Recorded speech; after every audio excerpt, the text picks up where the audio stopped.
Some villains are created by power, others created by tragedy. But today's entry into the Supervillain Codex was created by hatred. Eddie Brock was once a respected journalist with a successful career and a promising future ahead of him, until one mistake cost him everything. But rather than accept responsibility for his own faults, Eddie chose to blame Spider-Man. At the same time, an alien creature rejected by Peter Parker was searching for another host. It shared Eddie's anger, knew Spider-Man's secrets, but also possessed all of his powers and more. Together, they became something stronger than either of them ever could have been alone. For years, Eddie used this newfound power to stalk Peter Parker, terrorize his family. He even attempted to murder him, all while believing himself to be the innocent victim in this story. However, unlike most villains, Eddie Brock's story did not end in infamy. Over time, this monster developed a conscience. Spider-Man's mortal enemy became a protector of the innocent, a reluctant hero, and eventually, one of the most powerful figures in the Marvel Universe. Today, this is the complete story of Venom. All Eddie Brock ever really wanted was to be respected. He worked as a journalist in New York City, built his reputation by pursuing important stories. Beneath his confidence, however, lay a deep-seated fear of failure. He sought approval, recognition, and proof that his life mattered. The opportunity appeared to arrive when Eddie was contacted by a man claiming to be the infamous Sin Eater, a violent criminal terrorizing New York. Eddie published a series of articles based on the man's confessions. The reports attracted enormous attention and transformed him overnight into one of the city's most successful journalists. But Eddie had made a crucial mistake. In the end, Spider-Man captured the real Sin Eater, revealing that Eddie's source had been an imposter all along. Overnight, Eddie Brock's reputation was shattered. His newspaper fired him, other journalists mocked him, and former supporters quickly abandoned him. His personal life began to fall apart under the pressure. Eddie had trusted an unreliable source and published the story without investigating the truth. But he refused to accept responsibility. Instead, he blamed Spider-Man. After all, from Eddie's point of view, if Spider-Man had not exposed the real criminal, none of this would have happened. In his mind, Spider-Man had humiliated him and destroyed his future. Over time, Eddie's resentment became an obsession. He strengthened his body through relentless exercise. But physical power could not restore what he had lost. His anger continued to grow until it consumed almost every part of his life. Then, at his lowest moment, Eddie entered a church, seeking forgiveness. Instead, he encountered something that shared his hatred. The creature that Eddie found was an alien symbiote. Initially, the creature had bonded with Spider-Man on a distant world, where it transformed itself into a new costume for him. Initially, Peter Parker believed the suit was simply an advanced technology. It responded to his thoughts, produced its own webbing, and enhanced his already formidable abilities. But this costume was more. It was a living creature. The symbiote wanted to bond with Peter Parker permanently. It began influencing his behaviour, and even using his body while he slept. When Peter discovered this truth, he rejected the alien life form. The symbiote did not take this well, and attempted to forcefully bond with Peter. However, during his adventures as Spider-Man with his new suit, he had learned that this creature was vulnerable to intense sound, and so, using the ringing bells of a church to separate himself from the creature, Peter escaped. But the symbiote did not forget. Having experienced the intense emotions Peter experienced at the time of the separation, the symbiote interpreted these feelings as a betrayal. Its former affection for its host had now turned into a deep-seated hatred of the one who rejected it. Alone and wounded, the symbiote later discovered Eddie Brock within that very same church. The two recognized something within one another.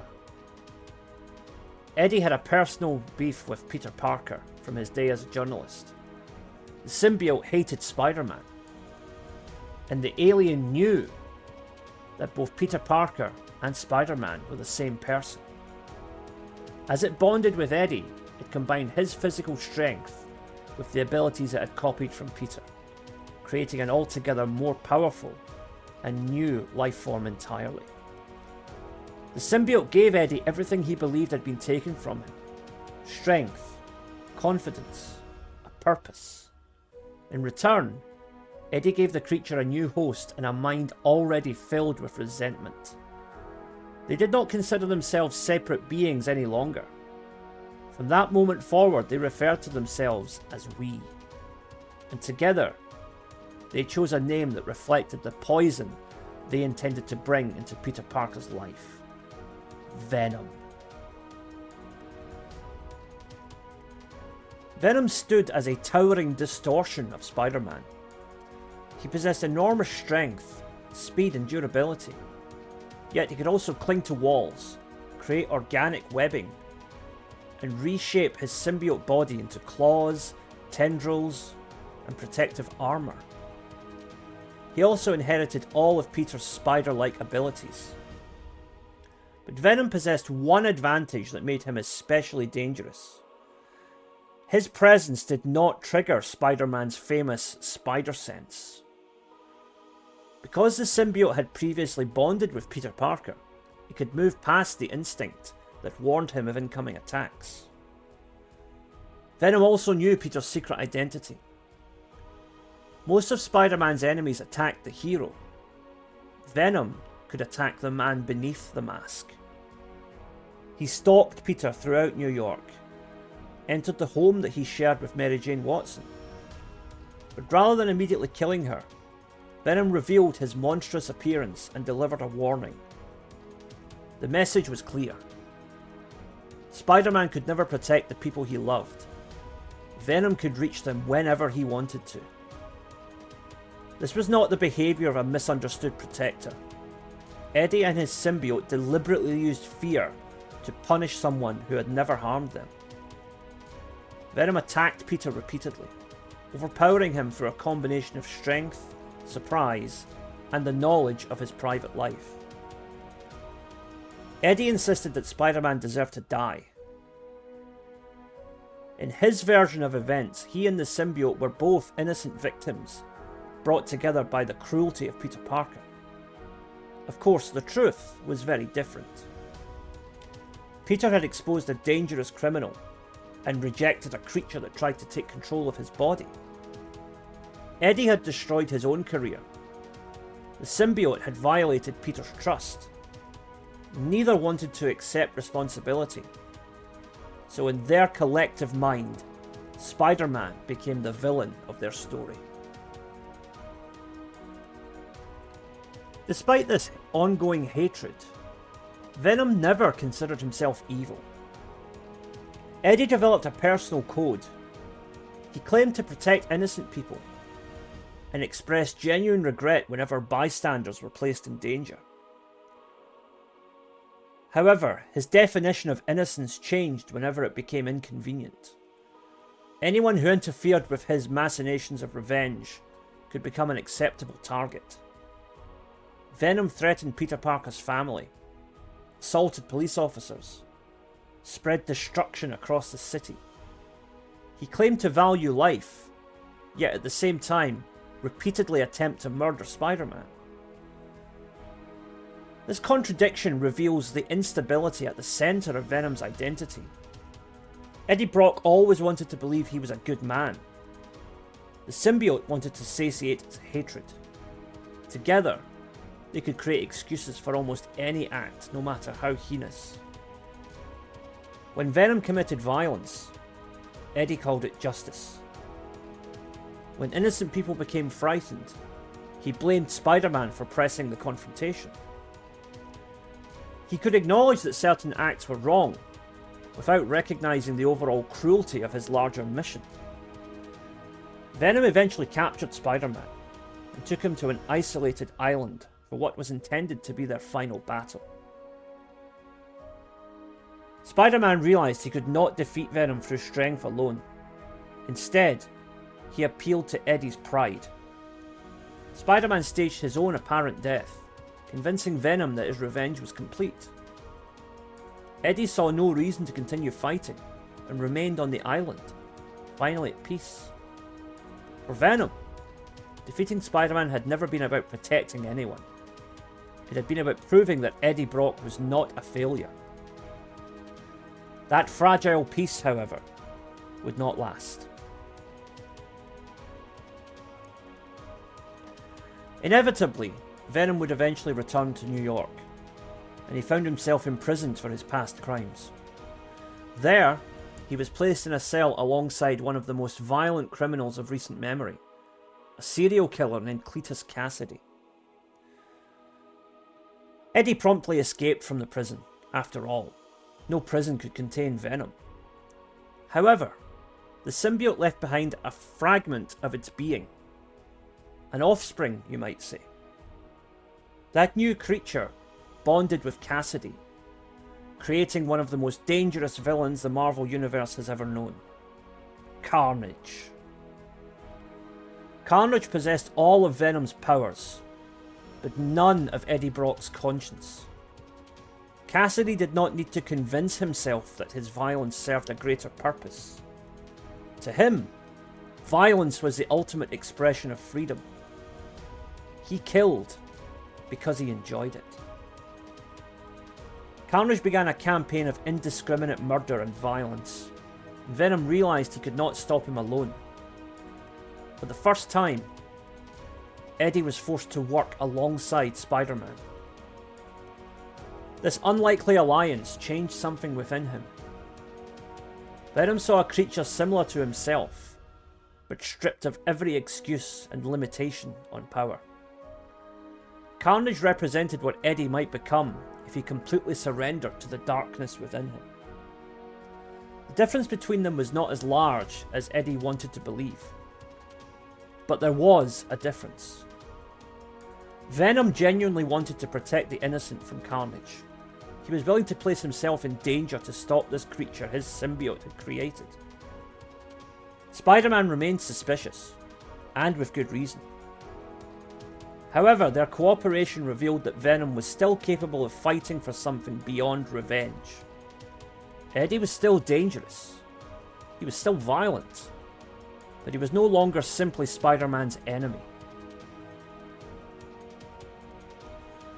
Following the defeat of Carnage, Venom and Spider-Man came to an agreement of sorts. As long as Venom stopped hunting him and avoided harming innocent people, Spider-Man would leave him alone. At that, Eddie moved to San Francisco, hoping to begin a new life.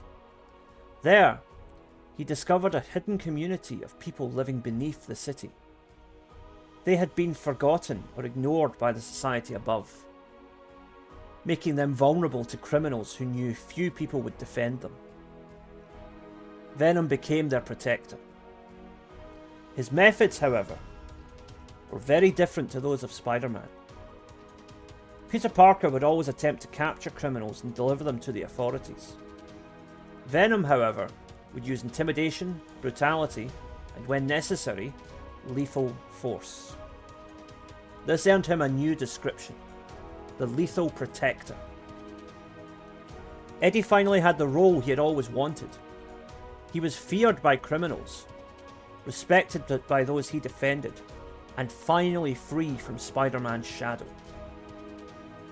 But his violent past continued to haunt him.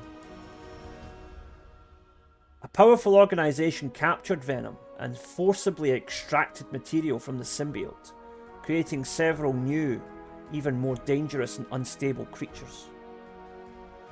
Eddie was forced to confront the consequences of allowing others to exploit the alien's power. The experience also strengthened the relationship between Eddie and his symbiote. They were no longer bonded together solely by their hatred of Spider-Man. They had developed a loyalty towards one another. Venom remained unstable, but this partnership was evolving.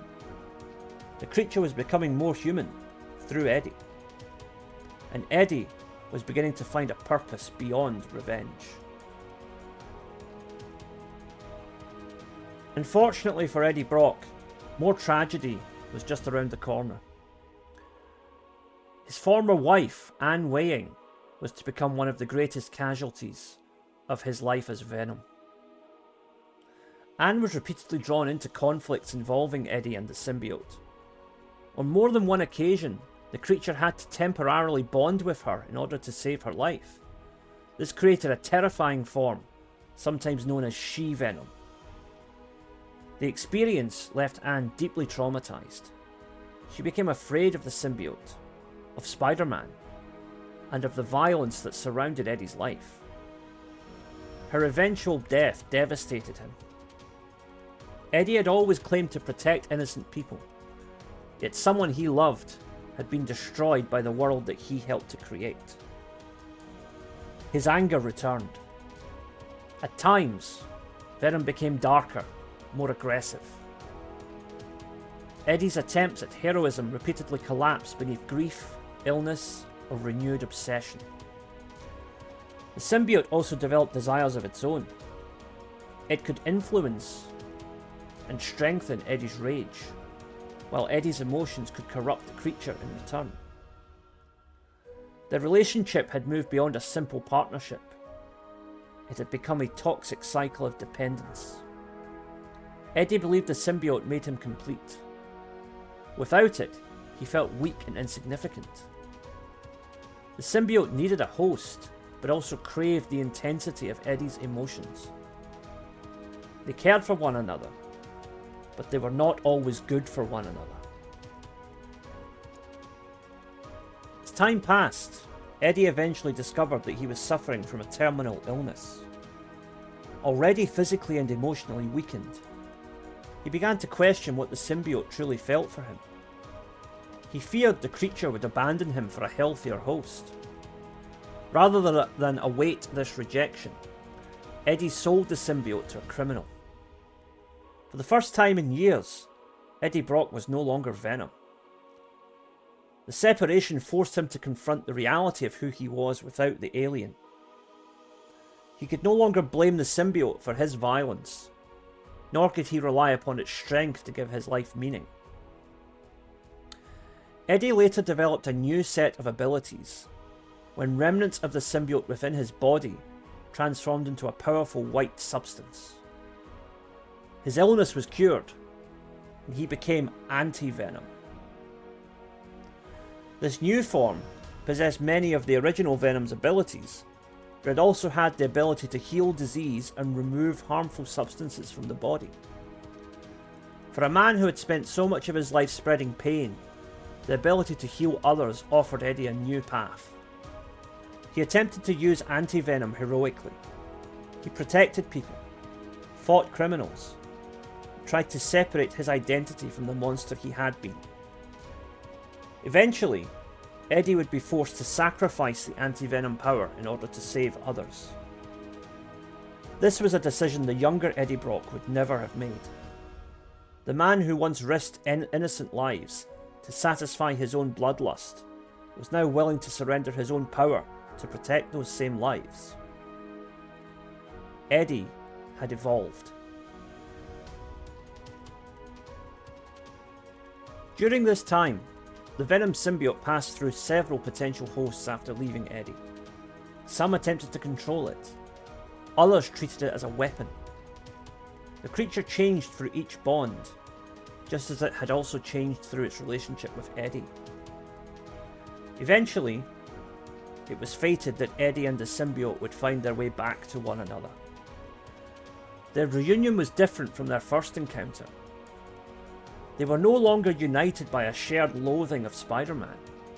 Both had experienced other lives, other partners, and the consequences of their very worst decisions. Eddie was older and more self-aware. The symbiote, too, had learned that bonding did not need to mean domination. Together, they attempted to become Venom again, without repeating the same cycle that had created him. Eddie still struggled with his anger. The symbiote still had to struggle with its own violent instincts. But now, they both understood those weaknesses, and could work on them together. Venom began fighting alongside Spider-Man and other heroes more frequently. Although Peter Parker never completely forgot what Eddie Brock had done in the past, he recognised the effort the man was making to change. The two men would never become ordinary friends. Too much fear, pain, and betrayal stood between them. But they were no longer defined by hatred. They had moved beyond such things.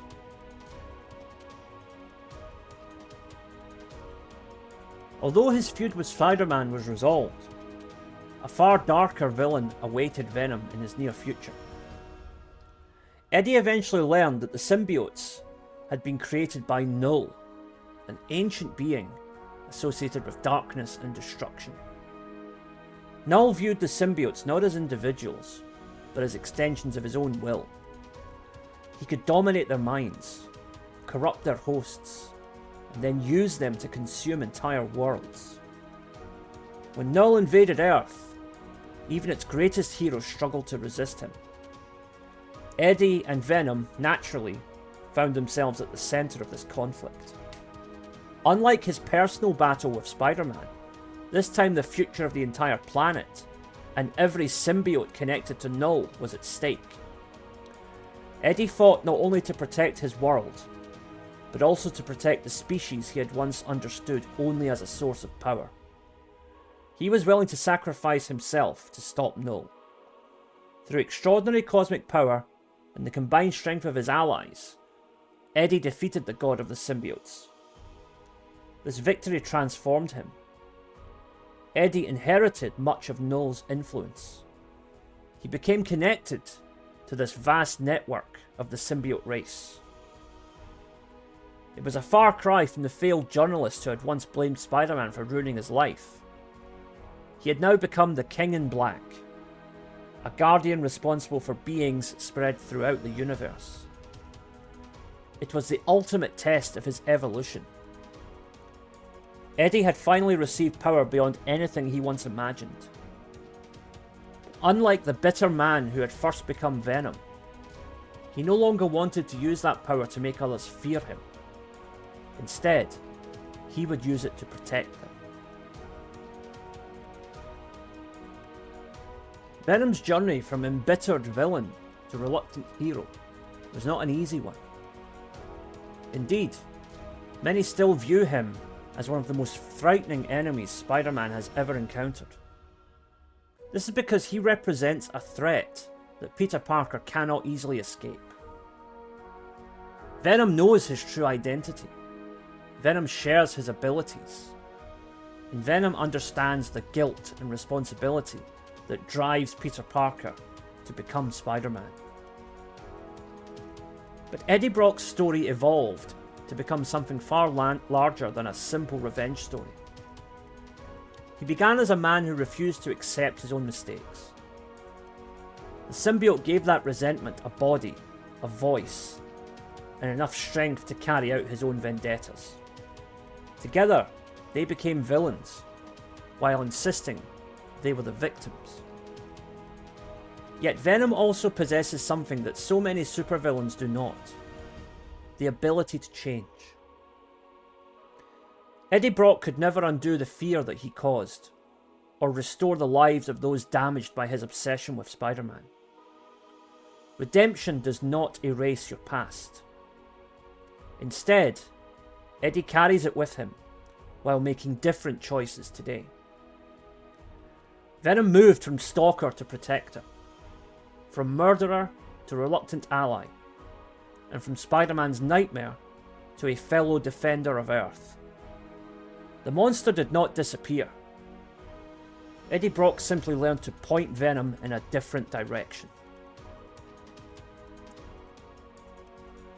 If you enjoyed this deep dive into the history of Venom, be sure to subscribe to the Supervillain Codex for more origin stories, hidden lore, and complete histories of fiction's greatest villains. Until next time, remember, every villain has a story to tell.